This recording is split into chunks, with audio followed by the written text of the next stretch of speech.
I watched Close Encounters of the Third Kind with 1,200 other people, and somewhere in the final 20 minutes, I realized that the whole theater had stopped breathing at once. A film always plays differently in a full house.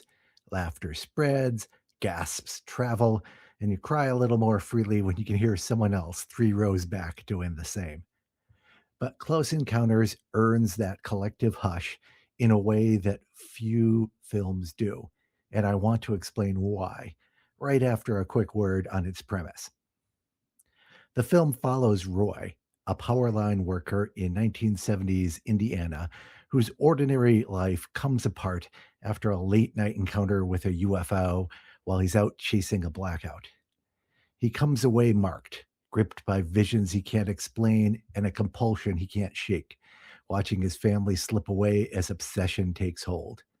Running alongside him, an international team of scientists tracks a string of impossible events around the globe.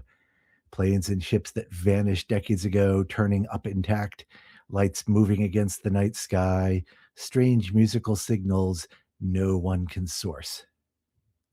Roy's path crosses that of a single mother, Jillian, and her young son, Barry, who are being pulled towards the same mystery until every thread converges on a remote stretch of American landscape. Watching it now, what strikes me most is how patient and how confident the film is.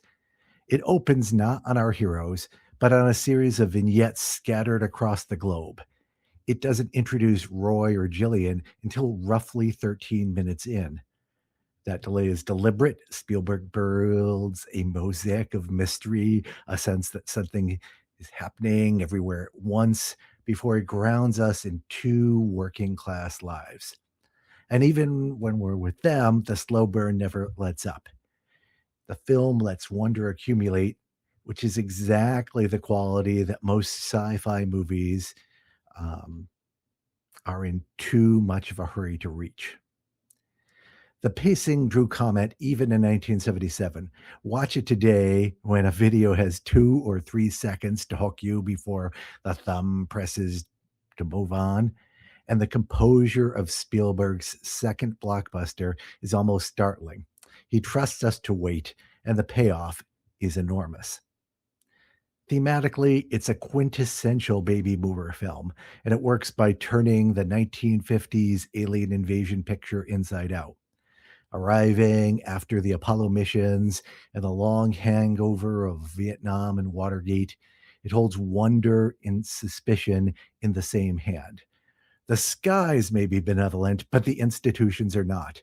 The government fabricates a chemical spill scare and roles in the military to keep ordinary people from learning the truth. Visually, it's built around light. Spielberg and cinematographer Vilmos Zsigmond fill the frame with head on flares, hard silhouettes, backlit windows, and curtains of dust, smoke, and fog. All of it hinting at something vast just past the edge of what we can make out. There's a personal reading that I can't resist. Spielberg's father was an engineer who helped build some early computers. His mother was a concert pianist. The film's climax, humanity and the visitors finally speaking to each other through a computer synthesizer playing music, looks a great deal like the son who made the Fablemans reconciling his two parents on screen, almost certainly without meaning to.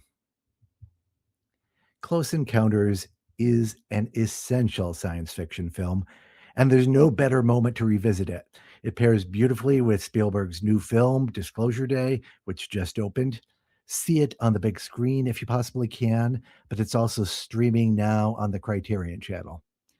If this is your kind of thing, subscribe, and I'll keep the movie appreciations coming.